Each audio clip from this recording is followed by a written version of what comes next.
के स्टार्ट में हमें बताया जा रहा है कि फ्यूचर में इस अर्थ पर जिंदगी गुजारना मुश्किल हो गया है और अब लोग इस अर्थ को छोड़कर एक न्यू प्लेनेट की तरफ मूव कर रहे हैं जिसका नाम है नोवा प्राइम। यहाँ पर मूवी में हम एक आर्मी को देखते हैं जिनके सोल्जर्स ह्यूमन को अर्थ से नोवा प्राइम शिफ्ट करने में हेल्प कर रहे थे। और अब यहीं पर हमें पता चलता है कि इस प्लेनेट पर यानी नोवा प्राइम पर जहाँ ह्यूमंस मूव कर रहे थे वहाँ कोई और एलियंस भी रहते थे और वो एलियंस अपने प्लेनेट पर से ह्यूमंस से छुटकारा पाने के लिए उन पर अजीब क्रिएचर छोड़ते हैं। लेकिन ये क्रिएचर ब्लाइंड है और ये क्रिएचर इंसानों के स्केरी बिहेवियर को डिटेक्ट कर उन पर अटैक करती थी। यानी जो इंसान उनसे डरते थे उन क्रिएचर्स को पता चल जाता था और इस तरह वो क्रिएचर इंसानों पर अटैक कर देती थी। और अब इन्हीं क्रिएचर्स की वजह से ह्यूमंस एक्सटिंक्ट होने वाले थे। इसके बाद सीन कट होता है और हमें दोबारा 1000 साल बाद उसी आर्मी को दिखाया जाता है जिसे हमने मूवी के स्टार्ट में देखा था। और इस आर्मी ने ह्यूमंस को बचाने के लिए उन खतरनाक क्रिएचर्स को खत्म करने का रास्ता ढूंढ लिया था। इस आर्मी का कमांडर जिसका नाम साइफर है उसने इन क्रिएचर्स को मारने की एक टेक्निक ढूंढी थी और उसका नाम घूस्टिंग रखा था। इस टेक्निक का यूज करते हुए बगैर डरे उनके पास जाता था तो वो क्रिएचर्स उन्हें डिटेक्ट नहीं कर पाती थी और ऐसे उन क्रिएचर्स के कंप्लीट ब्लाइंड होने पर वो लोग उन क्रिएचर्स को मार दिया करते थे। अब नेक्स्ट सीन में हमें कुछ टीनेजर्स को दिखाया जाता है जो कि रेंजर्स बनने के लिए इंसानों के न्यू प्लेनेट यानी नोवा प्राइम पर ट्रेनिंग ले रहे थे। और इन्हीं बच्चों में अब हम एक लड़के को देखते हैं जिसका नाम किटाई है और यहीं पर हमें बताया जाता है कि ये बच्चा किटाई कमांडर साइफर का बेटा है जिसके बारे में मैंने आपको बताया था कि उसने उन क्रिएचर्स को मारने वाली टेक्निक यानी घूस्टिंग को ढूंढा था और उसी की वजह से अब इस प्लेनेट पर इंसानों की लाइफ सेफ थी। किटाई एक रेंजर बनने के लिए बहुत ज्यादा एम्बिशियस था क्योंकि उसकी बहन उसको बचाते हुए उन क्रिएचर्स के हाथों मारी गई थी और इसीलिए वो बची हुई क्रिएचर्स से लड़ने के लिए और अपनी सिस्टर का बदला लेने के लिए एक रेंजर बन रहा था। लेकिन एवोल्यूशन डे पर किटाई को बताया जाता है कि वो अपनी बैड परफॉर्मेंस की वजह से एज ए रेंजर सिलेक्ट नहीं हो पाया और इस वजह से अब किटाई बहुत ज्यादा अपसेट हो जाता है। इसके बाद हम किटाई के फादर को देखते हैं जो कि अपने मिशन से वापस अपने घर आए थे। यहाँ साइफर अपनी वाइफ से मिलता है और डिनर के दौरान साइफर अपने बेटे किटाई से पूछता है कि तुम्हारी ट्रेनिंग का क्या बना और इस बात पर किटाई जवाब देता है कि वो एज ए रेंजर सिलेक्ट नहीं हो पाया। लेकिन जैसे ही साइफर किटाई से ये कहता है कि उसे और मेहनत करनी चाहिए तो इस बात पर किटाई को बहुत ज्यादा गुस्सा आ जाता है और वो खाना छोड़कर यहाँ से जाने वाला होता है कि साइफर किटाई को यहाँ पर रोकता है। डिनर के बाद साइफर अपनी वाइफ को बताता है कि वो अब अपने लास्ट मिशन पर जा रहा है कुछ रेंजर्स को ट्रेनिंग देने के लिए और इसके बाद वो अपनी जॉब से रिटायरमेंट ले लेगा। और यहाँ साइफर की वाइफ उसे कहती है कि तुम्हें किटाई को अपने साथ लेकर जाना चाहिए ताकि वो ये सीख सके कि एक रेंजर कैसे बना जा सकता है। और यहीं पर वो साइफर को ये भी बताती है कि किटाई अभी तक अपनी सिस्टर की डेथ का ब्लेम अपने आप को देता है। अब नेक्स्ट डे हम देखते हैं कि साइफर और किटाई अपने नेक्स्ट मिशन के लिए तैयार थे और उनके जाने से पहले साइफर के पास एक रेंजर आता है जिसकी एक टांग नहीं थी और वो रेंजर अपनी एक टांग पर ही खड़े होकर साइफर को सल्यूट करता है क्योंकि जंग के दौरान साइफर ने उसकी जान बचाई थी। और अपने फादर की इतनी रिस्पेक्ट देखकर किटाई को बहुत अच्छा फील होता है। यहीं पर हम देखते हैं कि रेंजर्स उस क्रिएचर को अपनी शिप में लोड कर रहे थे ट्रेनिंग पर्पस के लिए। वो स्पेस शिप नोवा प्राइम से एक न्यू प्लेनेट के लिए टेक ऑफ करती है और रास्ते में साइफर अपने बेटे किटाई से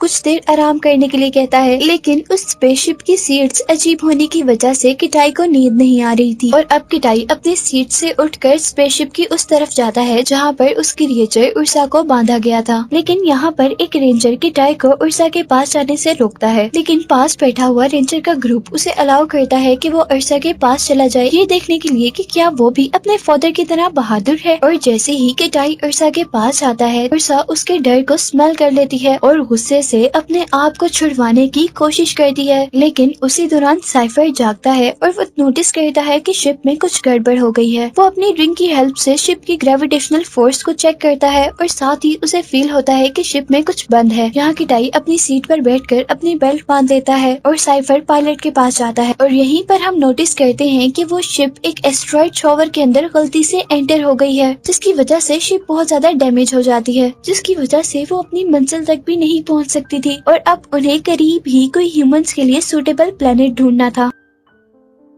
पायलट के सर्च करने के बाद उन्हें करीबी प्लेनेट अर्थ नजर आता है, लेकिन साइफर को अर्थ सेफ नहीं लग रहा था क्योंकि ह्यूमंस के यहाँ से चले जाने के बाद वो एक ऐसा प्लेनेट था जहाँ पर कुछ भी नहीं था। लेकिन क्योंकि उनके पास कोई और रास्ता नहीं था, इसीलिए उन्हें अर्थ पर लैंड करना पड़ता है। अब शिप अर्थ की तरफ बहुत तेज स्पीड से बढ़ रही थी और यहाँ पर साइफर अपने बेटे किटाई के पास आता है, जो कि बहुत ज्यादा घबराया हुआ था और उसे अब बहन के मरने का सीन याद आ रहा था। यहाँ साइफर अपने बेटे को काम डाउन करता है और उसी दौरान शिप बहुत ज्यादा स्पीड होने की वजह से टूट जाती है। सभी लोग शिप से बाहर गिर जाते हैं और क्योंकि किटाई ने सीट बेल्ट बांधी हुई थी, वो सीट पर ही रहता है और उसी क्रैश लैंडिंग के वक्त किटाई भी बेहोश हो जाता है। और आखिर अब ह्यूमंस 1000 साल बाद अपने घर वापस अर्थ पर आए थे। किटाई अब होश में आकर अपने इर्द गिर्द रेंजर्स की डेड बॉडीज देख रहा और वहीं पर उसे अब साइफर की बॉडी भी मिलती है। किटाई उसे हक करता है, लेकिन कुछ ही देर में किटाई बहुत ज्यादा सरप्राइज हो जाता है जब साइफर को होश आ जाता है। अब अच्छी बात तो ये थी कि साइफर अभी तक जिंदा था, लेकिन बुरी बात ये थी कि उसकी दोनों टांगे बहुत बुरी तरह इंजर्ड थी। यहाँ साइफर किटाई से पूछता है कि कितने लोग जिंदा हैं और तब किटाई साइफर को बताता है कि हमारे अलावा यहाँ पर सब मर चुके हैं। और वो साइफर को ये भी बताता है कि शिप का वो पार्ट जिसमें अर्सा को कैद किया हुआ था वो भी गायब है। और यहाँ साइफर को लग रहा था कि वो क्रिएचर शायद इस एक्सीडेंट में मर गई होगी, लेकिन वो किटाई को केयरफुल रहने को कहता है। साइफर किटाई को एक कम्युनिकेटर के बारे में बताता है जिसका नाम बीकन है और वो नोवा प्राइम पर इमरजेंसी की सूरत में रेस्क्यू सिग्नल्स पहुंचाने के काम आता था। लेकिन वो लोग ये देखकर डिसअपॉइंट हो जाते हैं कि बीकन पूरी तरह डैमेज हो गया था। अब किटाई साइफर को कंट्रोल पैनल तक लेकर जाता है, जो कि लकीली अभी तक वर्क कर रहा था। और इस कंट्रोल पैनल से साइफर दूसरे बीकन की पोजीशन को ढूंढता है, जो कि शिप के दूसरे एरिया में था। और वो शिप का पार्ट क्रैश लैंडिंग के वक्त यहाँ से 100 किलोमीटर दूर गिरा था। वो लोग बीकन के बगैर कभी भी घर नहीं जा सकते थे और अब हर हाल में उन्हें वो बीकन हासिल करना था। और क्योंकि साइफर की दोनों लेग्स इंजर्ड थी और वो चल नहीं पा रहा था, इसीलिए ये सब काम किटाई को करना था। किटाई के लिए ये सब करना बिल्कुल भी आसान नहीं था, लेकिन साइफर उसे बताता है कि वो हर वक्त उसे कंट्रोल पैनल की हेल्प से देखता रहेगा। और इसी के साथ साइफर किटाई को इंस्ट्रक्शन देता है कि वो यहाँ की क्रिएचर यानी अर्थ की क्रिएचर से बच कर रहे, क्योंकि इन 1000 सालों में ये क्रिएचर जरूर इंसानों के लिए खतरनाक हो गई होंगी। अब साइफर किटाई को कम्युनिकेटर, वेपन और कुछ कैप्सूल्स देता है और इन कैप्सूल्स में एक ऐसा फ्लूइड था जो कि ऑक्सीजन को इनहेंस कर सकता था, क्योंकि इस टाइम अर्थ पर ऑक्सीजन बहुत ज्यादा लो थी, जिसकी वजह से सांस लेने में मुश्किल हो सकती थी। अर्थ की एटमॉस्फेयर खराब होने की वजह से अर्थ का क्लाइमेट भी बहुत ज्यादा खराब हो गया था। इसीलिए साइफर किटाई को ऐसी जगहों पर रहने को कहता है जो जगह थोड़ी गर्म हो, ताकि अर्थ की हीट उसे रात में वार्म अप रखे। किटाई के जाने के बाद साइफर अपनी लेग को चेक करता है, जो कि बहुत बुरी तरह डैमेज हो चुकी थी और अब बहुत ज्यादा दर्द होने की वजह से साइफर पेन किलर लेता है, जिसकी वजह से उसे नींद आ जाती है। लेकिन सोने से पहले साइफर कंट्रोल पैनल पर नोटिस करता है कि किटाई एक जंगल में पहुंच गया है, जहां से एक क्रिएचर उस पर अटैक करने वाली थी। साइफर जल्दी से उन क्रिएचर्स के बारे में किटाई को इन्फॉर्म करता है और उनसे दूर रहने को कहता है। और अब हमें किटाई को दिखाया जाता है जिसके पीछे एक जायंट मंकी था। किटाई उस मंकी से डरकर उस पर एक पत्थर फेंकता है, पर यहाँ अब किटाई पर मंकीज का ग्रुप अटैक करने वाला था, लेकिन किटाई जल्दी से वहाँ से भाग जाता है। साइफर किटाई को अपने कंट्रोल पैनल से डायरेक्शन गाइड कर रहा था और किटाई अपनी जान बचाने के लिए वहाँ से भाग रहा था। और आखिर वो मंकीज उसका पीछा छोड़ ही देते हैं जब वो एक रिवर में जंप करता है, लेकिन यहाँ से उसकी बॉडी पर एक पॉइजनस लीच अटैच हो जाती है। साइफर अभी भी कंट्रोल पैनल से किटाई को देख रहा था और वो किटाई को अब एंटीडोट लेने को कहता है। किटाई जैसे ही वो एंटीडोट अपने अंदर इंजेक्ट करता है तो वो उसी टाइम बेहोश हो जाता है।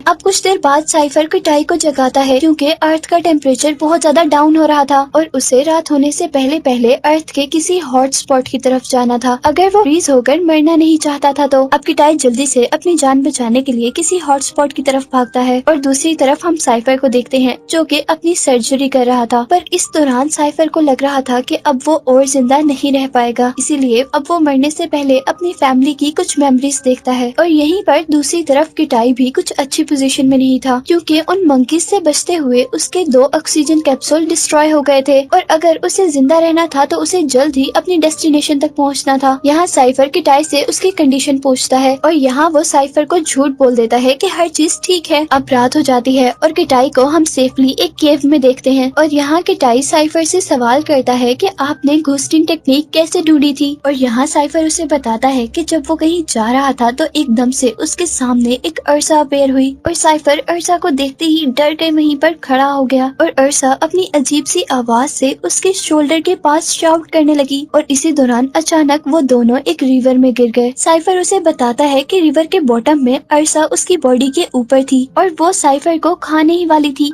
उस टाइम मैंने अपनी डेथ को एक्सेप्ट कर लिया और इसीलिए मेरे माइंड से सारा डर खत्म हो गया। और क्योंकि साइफर का डर खत्म हो गया था तो अर्सा उसे देख नहीं पाई और साइफर ने इजीली उसे मार दिया। और यहाँ अब किटाई को पता चल गया था कि ट्रिक से ये थी कि उन्हें डरना नहीं था। किटाई अपने फादर की स्टोरी सुनते सुनते ही सो जाता है। नेक्स्ट मॉर्निंग अब किटाई अपनी जर्नी कंटिन्यू करता है और दूसरी तरफ साइफर को अर्सा की प्रेजेंस फील होती है और यहीं पर किटाई अब एक हाई वाटरफॉल तक पहुंचता है जिसे क्रॉस करने के बाद ही वो अपनी डेस्टिनेशन तक पहुंच सकता था। इस पॉइंट पर आकर साइफर किटाई से पूछता है कि उसके ऑक्सीजन कैप्सूल्स कितने हैं और किटाई उसे ये बताते हुए बहुत एम्बेरस होता है कि उसके पास सिर्फ 2 कैप्सूल रह गए थे। और अब साइफर किटाई को उसका मिशन वहीं पर छोड़ देने को कहता है। किटाई को इस टाइम वो वाकया याद आता है जब उसकी सिस्टर ने उसे अर्सा से बचाया था और अब वो बहुत ज्यादा दुखी हो गया था और गुस्से में वो अब साइफर से कहता है कि वो बुज़दिल नहीं है और यही कहते साथ ही वो उस वाटरफॉल से जंप कर देता है और जंप करते साथ ही वो अपने सूट को as a guide direction use कर रहा था। अब इससे पहले कि वो बॉटम तक पहुंचता है यहाँ पर एक बहुत ही बड़ा बर्ड उस पर अटैक कर देता है और इसी वजह से उसका कम्युनिकेटर भी टूट जाता है जिसकी वजह से वो साइफर से कांटेक्ट में था। कुछ देर बाद किटाई को एक बर्ड के नेस्ट में होश आता है और यहाँ पर किटाई के इर्द गिर्द छोटे छोटे चिक्स थे। किटाई जैसे ही उस नेस्ट से बाहर निकलता है तो एक लेपर्ड उस पर अटैक कर देता है। किटाई अपनी जान बचाने के लिए लेपर्ड से लड़ता है लेकिन इस लड़ाई के दौरान सारे ही चिक्स मर जाते हैं और अब किटाई उस बर्ड से बचने के लिए और अपनी जान बचाने के लिए वहाँ से भागता है। यहाँ दूसरी तरफ हम देखते हैं कि साइफर सैटेलाइट मॉनिटर से किटाई को ढूंढ रहा था लेकिन किटाई के मिलने के बजाय उसे 2 ऑफिसर्स मिलते हैं जो कि ट्री से लटके हुए थे और इससे उसे पता चला था कि वो अर्सा अभी भी जिंदा है। इस सब के बाद हम दोबारा किटाई को देखते हैं जो कि एक केव में आराम कर रहा था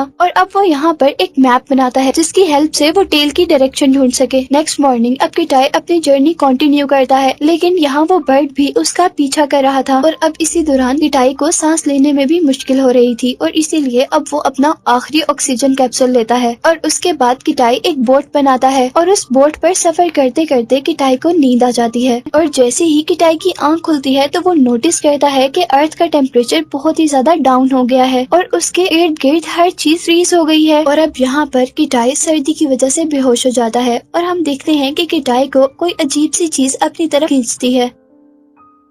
अब नेक्स्ट मॉर्निंग उसे पता चलता है कि उसे जो लग रहा था कि बर्ड उसके पीछे है उसी ने उसकी जान बचाई थी। किटाई उस बर्ड को थैंक्स करता है लेकिन यहाँ पर किटाई को पता चलता है कि वो बर्ड मर गया है। अपना टाइम वेस्ट किए बगैर किटाई आगे बढ़ता है और आखिरकार वो शिप की टेल तक पहुँच ही जाता है और यहाँ आकर वो सबसे पहले लिक्विड ऑक्सीजन को ढूंढता है और ऑक्सीजन लेने के बाद अब वो टेल के उस चैम्बर तक जाता है जहाँ पर उर्सा को कैद किया गया था लेकिन यहाँ वो देखता है कि उर्सा यहाँ पर नहीं है और अब आखिर यहाँ पर किटाई को बीकन भी मिल जाता है और यहीं पर वो साइफर से भी कांटेक्ट करता है लेकिन कुछ टेक्निकल इश्यूज की वजह से वो साइफर की बात नहीं सुन पा रहा था। लेकिन साइफर अब अपने बेटे को जिंदा जानकर बहुत ज्यादा खुश था। किटाई अब बीकन की हेल्प से रेस्क्यू टीम से कांटेक्ट करता है लेकिन एटमॉस्फेयर की वजह से बीकन वर्क नहीं कर रहा था। इसी दौरान हम देखते हैं कि अब किटाई को एक वोल्केनो दिखता है और किटाई डिसाइड करता है कि वो वहाँ पर जाकर बीकन को यूज करेगा लेकिन इससे पहले वहाँ पर उर्सा आ जाती है। किटाई उससे बचकर भाग रहा था लेकिन अर्सा कंटिन्यूसली उसके पीछे थी क्योंकि वो किटाई के डर को महसूस कर सकती थी और अब अर्सा किटाई को खाने ही वाली होती है कि किटाई पानी में जंप कर देता है और इस तरह वो कुछ देर के लिए अर्सा से बच जाता है और अब पानी से वो माउंटेन के ऊपर तक का सफर तय करता है। दूसरी तरफ अब हमें दिखाया जाता है कि साइफर भी अपनी इंजरीज की वजह से बेहोश हो गया था और किटाई भी अर्सा से डर रहा था और अब अर्सा के पास आने पर उसे अपने फादर के वर्ड्स याद आते हैं और अब जैसे ही किटाई अपनी डेथ को एक्सेप्ट करता है तो उसके अंदर से भी सारा डर खत्म हो जाता है और ऐसे उर्सा उसे भी ढूंढ नहीं पाती और अब वो उर्सा को मारने के काबिल हो जाता है। उर्सा को मारकर अपना बीकन यूज करता है और नोवा प्राइम तक रेस्क्यू सिग्नल्स पहुंचाता है और अब मूवी के लास्ट सीन में हम देखते हैं कि किटाई एक रेस्क्यू शिप में है और हर कोई यहाँ पर उसे अप्रिशिएट कर रहा है और दूसरी तरफ साइफर भी इसी रेस्क्यू टीम में एक बेड पर है और उसे उसकी इंजरीज के लिए ट्रीट किया जा रहा है और जैसे ही वो देखता है कि उसका बेटा उसके पास आया है तो वो अपने बेटे को रेंजर्स की हेल्प से खड़ा होकर सल्यूट करता है और अब यहीं पर साइफर और किटाई एक दूसरे के गले मिलते हैं और यही दिखाते हुए ये मूवी एंड हो जाती है।